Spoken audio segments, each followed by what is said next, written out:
நாம் தமிழர் ஆட்சி செயல்பாட்டு வரைவு 2026.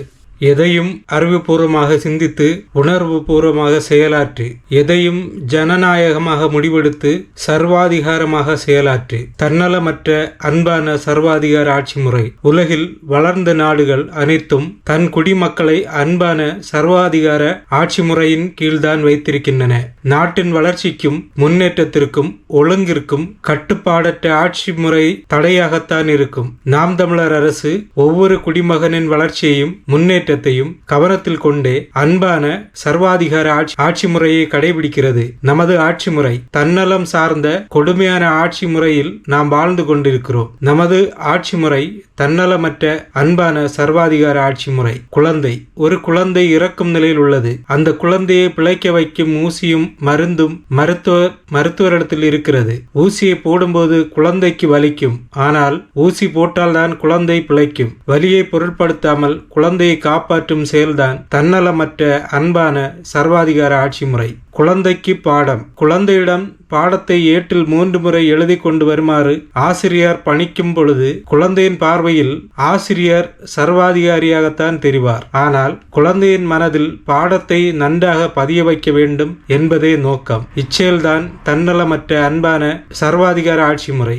ஒரு நேர்மையாளன் சர்வாதிகாரியாகத்தான் இருக்க முடியும். ஐயா இறையன்பு IAS. பனை மட்டையை கழிக்காமல் பனைமரத்தை அப்படியே விட்டுவிட்டால் பதறாகிவிடும். அதற்கு வலிக்குமே என்று வலியை பொருட்படுத்தாமல் கத்தியை வைத்து மட்டையை கழித்து விட்டால்தான் பனை பயன் தரும். அந்த பனையை செதுக்குகிற முறைதான் தன்னலமற்ற அன்பான சர்வாதிகார ஆட்சி. பெருந்தலைவர் காமராசர். முன்னாள் முதலமைச்சராக இருந்த பெருந்தலைவர் காமராசர் வைகை அணையை கட்டும்போது 20 சிற்றூர்களை வெளியேற்றுகிறார். அவர்களுக்கு மாற்று இடத்தை கொடுக்கிறார். 20 சிற்றூர்களை சேர்ந்த மக்களுக்கு அது பெரும் இழப்பாகத்தான் இருந்தது.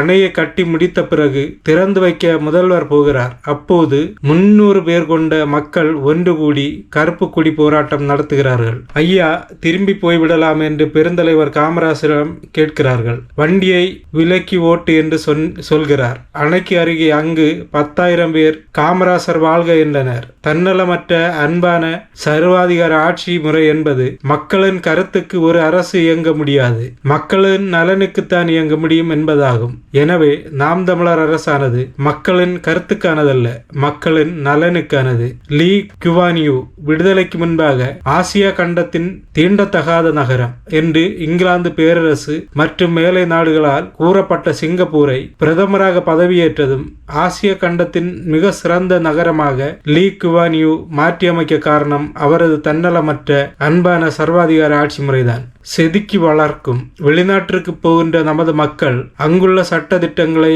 அப்படியே கடைபிடிக்கிறார்கள். இங்கே எச்சில் துப்பாதீர்கள், இங்கே சிறுநீர் கழிக்காதீர்கள், இந்த சாலையை மகிழுந்தில் இத்தனை ஐரமாத்திரி வேகத்தில் கடந்து செல்லுங்கள் என்ற அங்குள்ள சாலை விதிகளை அப்படியே கடைபிடிக்கிறார்கள். நமது நாட்டிற்கு வந்தவுடன் அதை அப்படியே மறந்து விடுகிறார்கள். காரணம், அந்த நாடு தன்னலமற்ற அன்பான சர்வாதிகார முறையில் ஆட்சி செய்கிறது. இந்த சாலையை 60 ஐரமாத்திரி வேகத்தில் தான் கடந்து செல்ல வேண்டும், இல்லை என்றால் ஓட்டுநர் உரிமம் திரும்ப பறிக்கப்படும் என்றிருப்பதால் பயம் உண்டாகிறது. அந்த முறைதான் வளர்கின்ற சமுதாயத்தை செதுக்கும்.